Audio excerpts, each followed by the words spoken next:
to have you on the program. Thank you. Oh, that's so nice. That's worth the whole trip. And that's real. That's sincere. They weren't asked to do that. That's for you. There's something really special and really electric about New York audiences. They're ready to be entertained. And if they only come to see you if they like you. And they like you. They like you. So what has been going on in your life? Well, I was minding my own business, sitting down in Florida, reading my 7 newspapers, and I finally got to the Palm Beach Post, and I turned the page, and it said, Mike Douglas is my idol. And I thought to myself, what is that? And it was Rosie O'Donnell. Rosie O'Donnell, right. And it went on and on and on, and then finally they asked me to do the show. And my youngest daughter said, go for it, Dad. You know, she said, you know you're bored.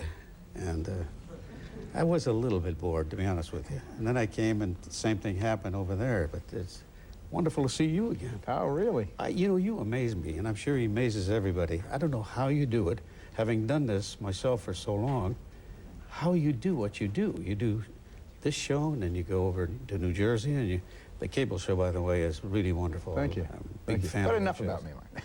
How many grandchildren? And I've got 5 grandchildren. Based around the Cleveland area, mostly? Yes, that's why I'm living there. I have 5 grandchildren and 3 great-grandchildren. I wonder if I'll ever live long enough to have one. My 17-year-old's my only hope, and I'm going to hang on and take my vitamins and do my push-ups. It'll happen. You're in great shape. You'll be around. I know. I should be a grandfather now. I've got a 2-year-old, so go figure. In all those years, did you ever, in your own mind, get the highlights, the landmarks, your favorite interview, your favorite, those kinds of things? Can you? Is it possible? For instance, your favorite interview?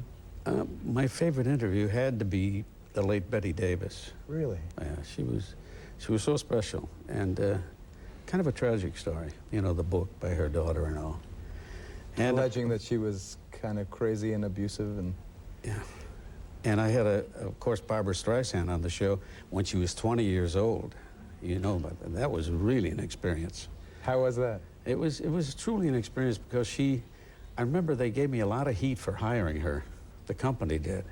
Why? Because she was rather kooky in those days. You know, she had boots with fur at the top. She tucked the jeans in, and it was an unusual stage for her, but the talent was there, and she'd come in every morning and go like this and point to her throat, and I'd think, oh my God, she's got laryngitis. And then that red light would go on, and then it would be goosebump time all over the place. She was fantastic. How about John and Yoko, friends of mine? John and Yoko, that was an experience. It took us 5 weeks to do that, those 5 shows, 5 90-minute shows, because they would come down once a week from New York and do the show and then go back. And it was like our vacation week. But that experience, and I'm sure you'll enjoy this, I had people saying hello to me and waving to me who didn't even watch my show. I think I got around to ask him why. I asked Ringo one time why they broke up, and he did a shock take, you know, and went into a lot of shtick. Never did tell me why. Well, it's But you know what the rumor was, of course. That they broke up because of Yoko, is what I had heard. I never corroborated that rumor. They've reconciled now. Have they? Yeah. And John looks so much like his son, like what's the big boy's name? Julian. So who was your youngest? The youngest would have been, I think, a young man named Mason Reese. Remember him? Mason Reese, absolutely. It was very interesting. I ran into him as a grown-up, you know.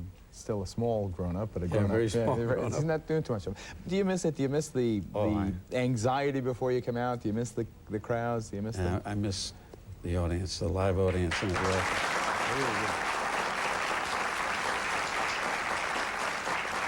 Any plans of doing it again? I would never work 5 days a week again. You know what that's all about. I sure do. We used to do, at one time we were doing 7 90-minute shows in 5 days. That was a lot. And you don't just walk in for the 90 minutes, folks.